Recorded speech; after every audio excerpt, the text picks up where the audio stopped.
내용이 좋았다면 좋아요와 구독 부탁드릴게요. 안녕하세요 여러분. 오늘은 요 책 아시나요? 12가지 인생의 법칙. 네, 이 책에서 소통 관련한 부분만 조금 리뷰를 해보려고 합니다. 이 책 챕터 10에 보면 분명하고 정확하게 말하라는 파트가 있고 그 부분에서 좋은 소통 관련해서 꿀팁이 있어서 한번 이야기해 보려고 합니다.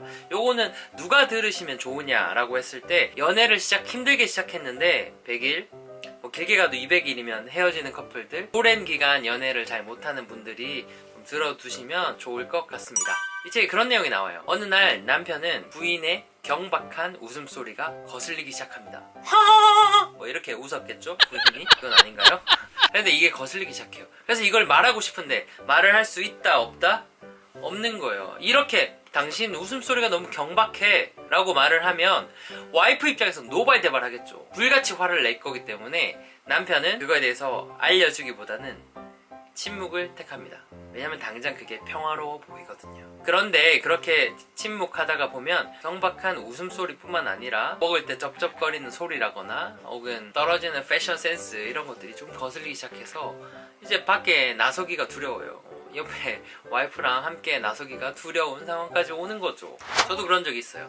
예전에 저 여자친구였던 분이 좀 힘든 얘기를 많이 하는 스타일이었어요. 미래에 대한 두려움 같은 것들, 또 막막함, 혹은 약간 초라해지는 자신의 이야기들을 많이 하는데, 그걸 듣다 보면 처음에는 내가 들어줄 수 있고 위로가 될 수 있어서 되게 좋았거든요. 근데 한 달, 두 달, 뭐 6개월, 1년 이렇게 되니까 지치더라고요, 사람이. 지치니까 어떻게 되냐면 카톡으로 연락이 오면 그걸 되게 받기가 부담스러운 거예요. 또 어떤 슬픈 이야기를 들을까, 우울한 이야기를 들을까 해서 피하게 되더라고요. 그러다 보니까 점점 멀어지고 결국에는 헤어지게 되더라고요. 그러면 우리는 왜 진솔하게 대화하지 못할까, 털어놓지 못할까요? 아마 이런 게 아닐까요? 그 이유는 바로 다툼이 두려워서입니다. 사람들이 좋은 관계에 대해서 착각하는 게 하나 있는데요. 좋은 관계는 평화롭다, 절대 안 싸운다고 생각해요. 사이좋은 부부 같은 경우는 절대 안 싸운다고 생각해요. 하지만 그럴 수가 없다. 서로 다른 문화의 성인이면 20년이잖아요. 최소한 20년은 다른 문화권에서 살았는데, 같은 가족도 싸웠는데 다른 문화에서 자란 사람이 어떻게 안 싸우겠어요. 그래서 중요한 게 뭐냐면 달랐을 때 대처하는 방식입니다. 바로 갈등을 대처하는 방식인데요. 오래 연애하지 못하는 사람들의 관계가 오래 지속되지 못하는 사람들은 공통적으로 갈등을 피합니다. 회피합니다. 다투기 싫으니까 피해요. 그러고 나서 무슨 생각을 하냐면, 내가 참아야지 라고 생각해요. 내가 참는다고 생각해요.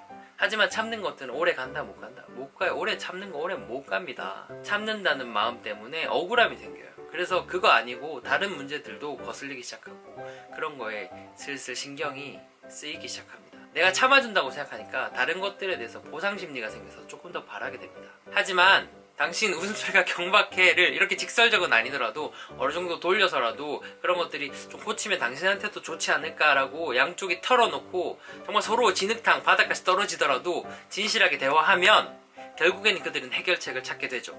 해결책을 찾게 되면 비로소 관계가 더 유지되는 거죠. 조금 더 오래 갈 수 있는 동력이 생기는 거죠. 기억하세요. 산을 태우는 거대한 산불도 사실 시작은 조그만한 담뱃불에서 시작됐을 겁니다. 하지만 그 담뱃불에 시간이 더해져서 결국은 산과 집과 자연을 다 태워버리는 무서운 불로 변하죠. 관계도 마찬가지입니다. 갈등이 있는 것들을 숨기고 피하고 회피하면, 왜냐하면 다투기 싫으니까, 싸우기 싫으니까 그렇게 회피하면 결국에는 그것들이 커져서 문제가 더 커져서 그것들이 나를 덮치게 됩니다. 그때는 손 쓸 수가 없습니다. 이미 서로에 대한 원망과 억울함들이 너무나 많이 쌓여있기 때문입니다. 오래 관계를 유지하고 싶은 분들이 있다면 이 말을 기억했으면 좋겠습니다. 진정한 평화가 뭘까를 생각을 해보면, 진정한 평화는 안 싸우는 게 아니라 잘 싸우는 것이다. 안 싸우는 게 아니라 잘 싸우는 것이다.